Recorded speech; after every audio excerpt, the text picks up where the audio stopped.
بسم اللہ الرحمن الرحیم۔ السلام علیکم ناظرین محترم، آج کی ویڈیو میں ہم سیکھنے جا رہے ہیں میم ساکن کے قاعدے۔ میم ساکن ہر وقت ایک ہی طرح نہیں ادا کیا جاتا، بلکہ اس کے ادا کرنے کے انداز، اس کے ادا کرنے کی صفت میں تبدیلی ہوتی رہتی ہے، اور یہ جو تبدیلی ہوتی ہے یہ میم ساکن کے بعد آنے والے حرف کے اعتبار سے تبدیلی ہوتی ہے۔ مثال کے طور پر اگر میم ساکن کے بعد دوسرا میم ہے تو میم ساکن کو پڑھنا الگ طرح سے ہوگا۔ اگر میم ساکن کے بعد با ہے الگ طرح سے پڑھا جائے گا۔ میم ساکن کے بعد اگر ان دو حروف کے علاوہ کوئی حرف ہے تو میم ساکن کو مختلف طریقے سے پڑھا جائے گا۔ تو آج کی اس ویڈیو میں ہم سیکھنے جا رہے ہیں کہ کب میم ساکن کو کس انداز میں پڑھا جاتا ہے۔ تو سب سے پہلا جو قاعدہ ہے میم ساکن کا وہ ہے ادغام شفوی کا۔ یہ قاعدہ، اس کا مطلب یہ ہے کہ جب میم ساکن کے بعد، جس طرح کہ آپ یہاں پر دیکھ سکتے ہیں اس مثال میں، کہ جب میم ساکن کے بعد دوسرا میم ہو، میم ساکن یعنی میم کے اوپر یہ جزم والی علامت ہوگی تو اس وقت میم ساکن ہوگا۔ دوسرا جب کوئی میم ہوگا تو اس پہلے والے میم ساکن کو ادغام کر دیتے ہیں، اس کو ملا دیتے ہیں، اس کو مرج کر دیتے ہیں دوسرے والے میم میں، اور اسی وجہ سے آپ دیکھیں گے کہ جب بھی میم ساکن کے بعد کوئی دوسرا میم ہوگا تو اس میم کے اوپر تشدید ہوگی، یعنی وہ میم مشدد ہوگا، اور یہ علامت ہوتی ہے اس بات کی کہ ان دونوں میموں کو ملا کر ایک میم کر دیا گیا ہے۔ پھر جب میم مشدد ہوتا ہے تو اس کو غنّے کے ساتھ پڑھتے ہیں، یعنی اپنے ہونٹوں کو ملا دیتے ہیں۔ مثال کے طور پر جب اس آیت کو پڑھیں گے، بسم اللہ الرحمن الرحیم، فی قلوبہم مرض، اب یہاں پہ فی قلوبہم ہم نے اس طرح نہیں پڑھنا کہ فی قلوبہم مرض، دو میم نہیں پڑھنے، یہاں پر ایک میم ہے کیونکہ یہاں پر ان کا آپس میں ادغام ہو چکا ہے، تو ہوگا فی قلوبہم مرض فزادہم اللہ مرضا وَلَهُمْ عَذَابٌ أَلِيمٌ بِمَا كَانُوا يَكْذِبُونَ۔ یہ مثال ہے پارہ نمبر 1 سورۃ البقرہ کی آیت نمبر 10 میں۔ اب دوسری مثال یہاں پر آپ دیکھ سکتے ہیں کہ یہ جو میم ساکنہ ہے اس کے بعد دوسرا میم ہے اور اس کے اوپر بھی تشدید ہے، یعنی ان کا آپس میں ادغام ہو چکا ہے۔ الَّذِينَ يَظُنُّونَ أَنَّهُم مُّلَاقُو رَبِّهِمْ، تو ہم نے یہاں پر انہم ملاقو، اس کے اوپر غنہ کرنا اچھی طرح سے، دونوں میم کو الگ سے نہیں پڑھنا، اس میم کو ایک ہی بار پڑھتے ہیں جو دوسری والی میم ہے اور اس کے اوپر غنہ کیا جاتا ہے۔ تو میم ساکن کا جو پہلا قاعدہ ہے وہ ہے ادغام شفوی، اور یہ اس وقت جاری ہوتا ہے کہ جب میم ساکن کے بعد کوئی دوسرا میم ہوتا ہے۔ اب چلتے ہیں میم ساکن کے قاعدہ نمبر 2 کی طرف۔ قاعدہ نمبر 2 ہے اخفاء شفوی۔ یہ اخفاء شفوی اس وقت جاری ہوتا ہے کہ جب میم ساکن کے بعد حرف با ہوگا، ٹھیک ہے، صرف حرف با ہوگا جب میم ساکن کے بعد، تو اس وقت ایسا کیا جائے گا کہ میم کے اوپر اخفاء کیا جائے گا، یعنی میم کی آواز کو ناک میں چھپا کر تھوڑا لمبا ادا کیا جائے گا۔ مثال کے طور پر اس آیت میں آپ دیکھیں گے انکم ظلمتم انفسکم،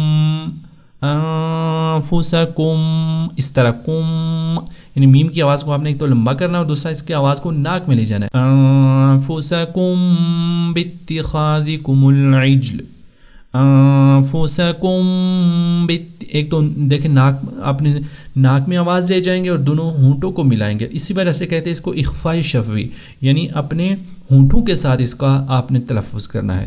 انفسکم باتخاذکم العجل فتوبوا الی بارئکم، یہ پارہ نمبر 1 سورہ بقرہ کی آیت نمبر 54 ہے۔ اسی طرح یہاں پر آپ دوسری مثال دیکھ سکتے ہیں کہ یہ میم ساکن ہے اور اس کے بعد حرف با ہے، یہاں پر بھی اخفاء شفوی ہوگا۔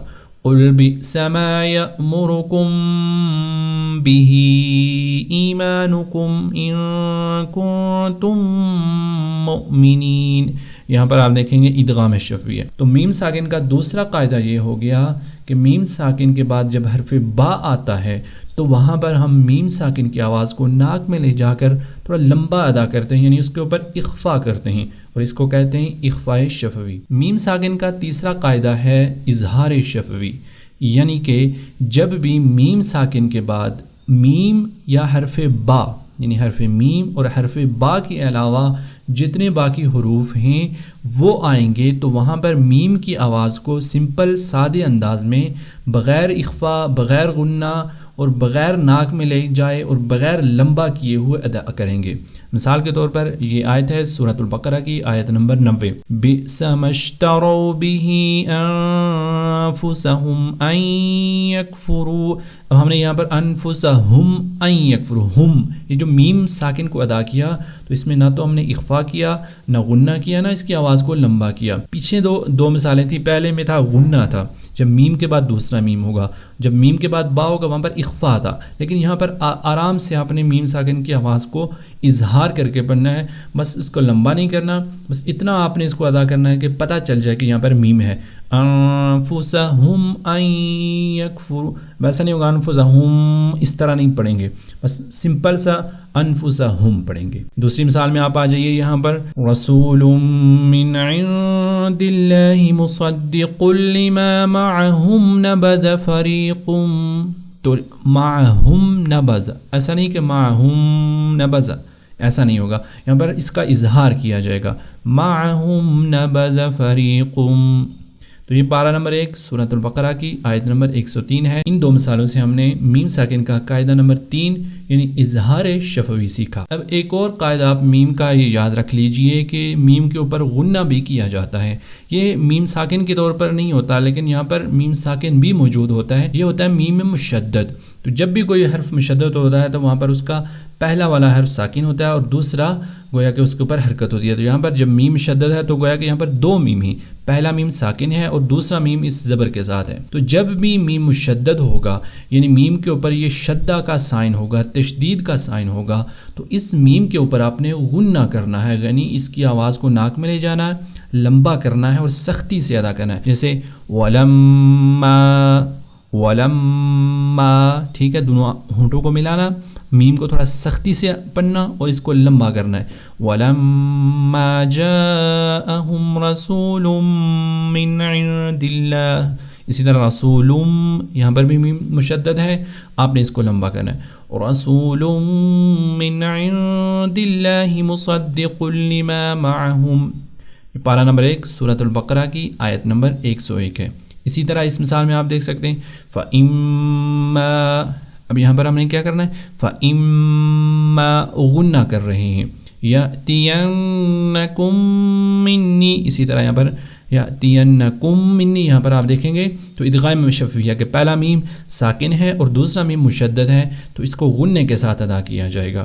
تو میم ساکن میں جب میم مشدد ہوتا ہے تو اس وقت اس کے اوپر اچھی طرح سے غنہ کر کے اس کو ادا کیا جاتا ہے۔ تو اس ویڈیو میں ہم نے میم ساکن کے گویا کے 3 یا 4 قاعدے سیکھے۔ پہلا قاعدہ سیکھا ہم نے کہ جب اس کا ہم ادغام کرتے ہیں کہ جب میم ساکن کے بعد دوسرا میم ہوگا تو وہاں پر غنہ کیا جائے گا اور ادغام کیا جائے گا۔ میم ساکن کے بعد جب حرف با ہوگا تو وہاں پر اخفاء شفوی ہوگا۔ میم ساکن کے بعد جب حرف با یا حرف میم کے علاوہ کوئی حرف ہوگا وہاں پر اظہار شفوی ہوگا، اور جب میم کے اوپر شدہ کا سائن ہوگا، میم مشدد ہوگا، تو اس وقت میم کے اوپر اچھی طرح سے غنہ کر کے سختی سے اس کو ادا کیا جائے گا۔ تو میم ساکن کے یہ قاعدے بہت ہی زیادہ اہم ہیں۔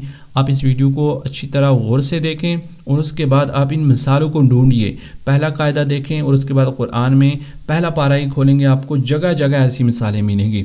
دوسرا قاعدہ پھر پڑھیں، سمجھیں اس کو، اور پھر قرآن کھول کر اس کی مثالیں ڈھونڈ کر اس پر آپ اس کی پریکٹس کریں۔ پھر تیسرا قاعدہ، پھر چوتھا قاعدہ۔ تو جو بھی آپ سیکھیں اس کی پریکٹس لازمی کریں تاکہ وہ آپ کے ذہن میں اچھی طرح سے پختہ ہو جائے۔ تو ملتے ہیں آپ سے نیکسٹ ویڈیو میں، تب تک کے لیے اللہ حافظ۔